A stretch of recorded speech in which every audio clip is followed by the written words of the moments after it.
Good afternoon, everybody. How's it going? It's 12:30 p.m. Mountain Time on Monday, September 27th. Wow, this year has flown by, and I have a great video today because I've been doing some research and I got a few things to talk about. First, want to get into who the top Bitcoin holders are and why that's important. You're going to see, especially with recent bans in certain areas. I think it's pretty important to know. Also, going to get into our COTI position and the announcement that came at the Cardano Summit and what's next in line for them. And that's along with other news. And then we're going to get into the layer ones and DeFi, as we saw DeFi boom a little bit. Had some big volume and big gains and things like Uniswap and SushiSwap and other ones. And get into ones that I'm holding and ones that I'm looking to start and maybe build a position into. So if you like that, hit the like button. And please, please, please, if you've gotten anything from these videos, hit the subscribe button. I would appreciate it greatly.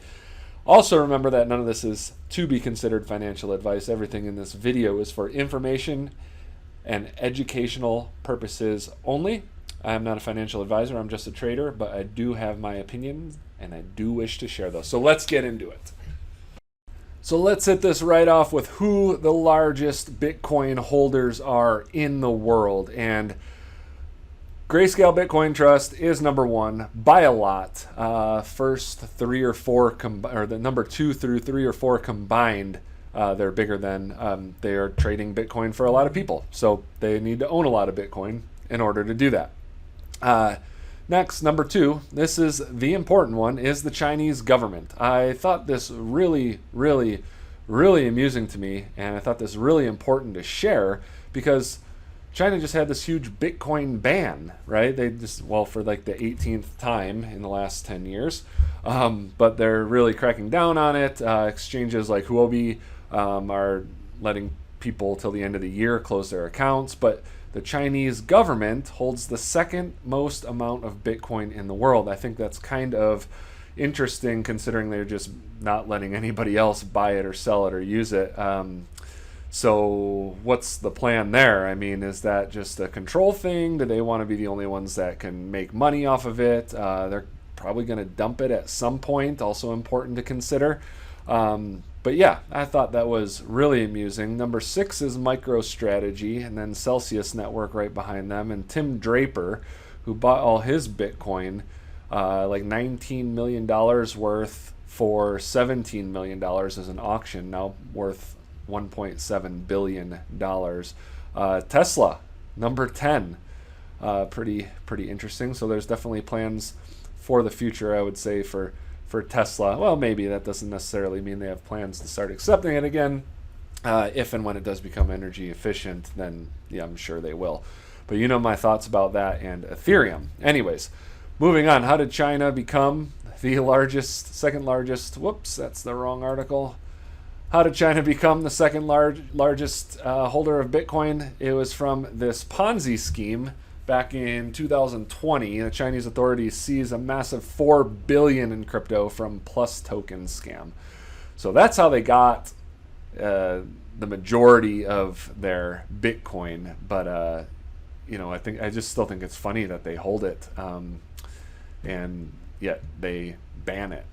So moving on, some more big news. Coinbase to let you deposit part of your paycheck into your Coinbase account. So what that's going to mean, right? This is big. I can't believe more people aren't talking about that. Is you could automatically deposit your paycheck into your Coinbase account, meaning you could buy crypto if you don't have a bank account. So then if you don't have a bank account, well, then you could use the debit and probably future credit cards that Coinbase does and will have to make all your purchases for your everyday needs. So Coinbase looks like they are essentially becoming a sort of bank. That's kind of a big deal in my opinion. I think that's huge for adoption in the crypto space. I think that's exciting for anybody who's into crypto, and it's just one more step of further development in the crypto space. Moving on, more institutional buyers, and the next article is kind of funny because I want to play devil's advocate a little bit. Morgan Stanley doubles exposure to Bitcoin through Grayscale shares. Grayscale shares, excuse me. The investment firm has increased its shares of GBTC by more than 105% since April. So Morgan Stanley, they're buyers, they're investors, they're big on Bitcoin. Now, on the opposite end, JP Morgan CEO, who's Jamie Dimon, says Bitcoin price could rise 10x, but still won't buy it. He says, I don't really care about Bitcoin. I think people waste too much time and breath on it, but it is going to be regulated, and that will constrain it to some extent. But whether it eliminates it, I have no idea, and I personally don't care. I'm not a buyer of Bitcoin. That does not mean it can't go 10 times in price in the next 5 years. So something to think about too. It will be regulated. It's definitely going to be regulated. You hear Gary Gensler talk, and people are pissed at him. They think he's high. They think it's unfair. It's obviously, a control thing, and, it will be regulated. And in the long term, that's probably a good thing. In the short term, it'll probably make crypto take a hit when it does happen. I imagine sometime early in 2022, maybe the end of 2021. I think before that happens, we're going to have some major runs. Just my opinion on that. Now, moving on from the major news and the Bitcoin primarily news, we had the big announcement come with Coty, the position that has been, I've been scaling into down to 29 cents, which was awesome. Probably an average of like 36 cents. Be nice if I had it at 7 cents, but I didn't. So Coty Network will be official issuer of JED, Cardano, Stiftung. I don't know how to say that. New stablecoin. So JED is the new stablecoin built on Cardano's chain and designed to become the ultimate coin with which Cardano's entire network transaction fees will be paid. So, getting into the article here, Cardano to enable new DeFi stablecoin with Coty. Essentially, Coty is going to settle all the transactions. Cardano's payment gateway provider Coty will be the official issuer of JED, a new DeFi-focused stablecoin for the Cardano network. Cardano founder Charles Hoskinson and Coty CEO Shahaf Bargeffen announced Sunday at the Cardano Summit. So we saw the Coty price go all the way up to 66.7 cents, then sold off a little bit, but we maintained this little pennant formation. We can even move that up here a little bit because it's the same kind of angle, and we did break out from it. So breaking out again, looking to retest the highs. So from what I understand from the shows that I watch and the people that I pay attention to, is there's another announcement for Coty on the line. So I haven't sold yet, haven't taken profits yet, and it has to do with NFTs. So I'm just learning. I'm still just on the outskirts of that news funnel. Maybe one day I'll have enough subscribers to where I'll be let known the news first. I'll be influential enough, but not there yet. Right now, I'm just trading what I see. So Coty is still looking good. Now let's get into the overall market. Let's get into the layer ones, what they're doing. There's a couple that I really like right now that are looking to make big moves, and then let's get into DeFi. Okay, so Bitcoin, always got to look at Bitcoin. So I think it's pretty clear that we have support at 42,000. Looks like big buyers. That's where all the volume comes in at. Mostly on selling days, but I want to break out from this line, get back over the 50 and 200 day moving average. We'll see how that works out. Bitcoin dominance still in breakout, not super worried about it. Having a little trouble around the 42, 43 area. Still got to break out past the 50 day moving average. Could be good for Bitcoin holders if we do that. Hopefully it's not something where Bitcoin goes down and dominance goes up, because then altcoins will tumble even harder. So looking at the altcoin market cap, we're still kind of in this downtrend. Kind of a flag here, kind of a sloppy one if you're gonna kind of claim it to be that. But we could see we've come up a long way from there, and we'll see. We're just watching this trend line, especially to see if we break out from there and above the 50-day moving average. Anyways, moving on to the layer ones. They've been monster. These have been the biggest gainers over the past, couple months. Yeah, last 2 months, it has been about layer ones because people don't want to pay Ethereum gas fees. So it's going to continue that way, I believe, until Ethereum gas fees come down, which I think come towards the end of the year. Atom, which is Cosmos, and AVAX, which is Avalanche. They look really similar, both in these upward trending channels. Algo not looking as good today as other days have looked. Kind of broken below this trend line, but we broke down below here. We're still above the 50-day moving average. Let's see if we want to add a little line right here.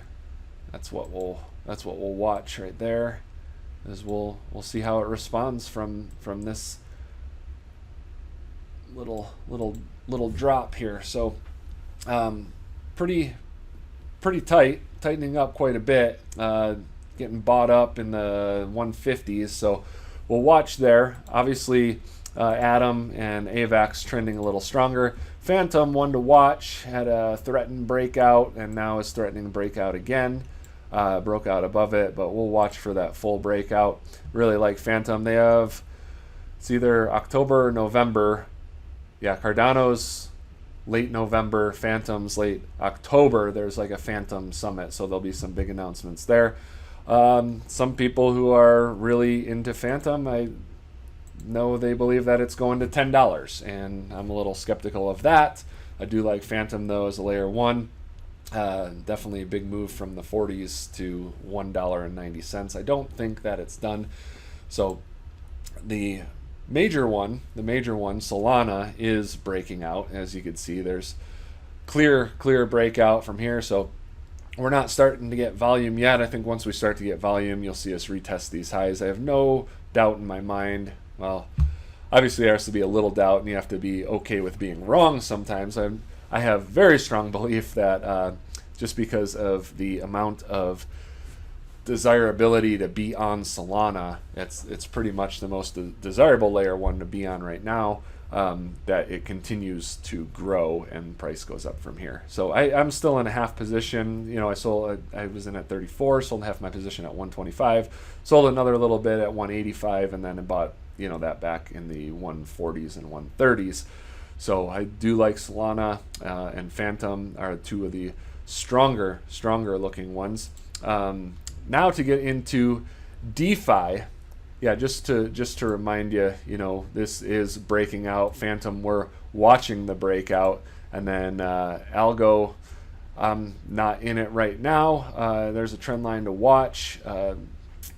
Not looking quite as good, but we'll see how it responds to where it's at right now. And then AVAX and Atom just trending upwards. Watch the bottom and top of those channels, and we're definitely bringing up that 50-day moving average. Hopefully don't get too far separated from it. So watching DeFi now. Wanted to get into DeFi a little bit, and then that'll be it for the video. I've been talking about DeFi and how I've just noticed more and more people talking about DeFi, more and more people talking about DeFi. So I've been kind of positioning myself into a few that, some I've been in for a little bit, some I haven't yet, and just have been starting positions in. But you can see we're kind of breaking out, threatened breakout here, but we had, some big moves in DeFi names. Luna, the number one largest, DeFi token, big moves all the way down from 23.95 and went all the way back up over 40,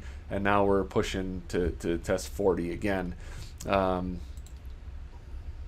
Definitely got a little bit of a pivot point there at the 41.28 level. So once we hit that, break through that, that's where the aggressive buyers will come in, or should come in. Never a guarantee, but definitely want to watch for that to break, right? Yeah, 40.88 and 41.28 level.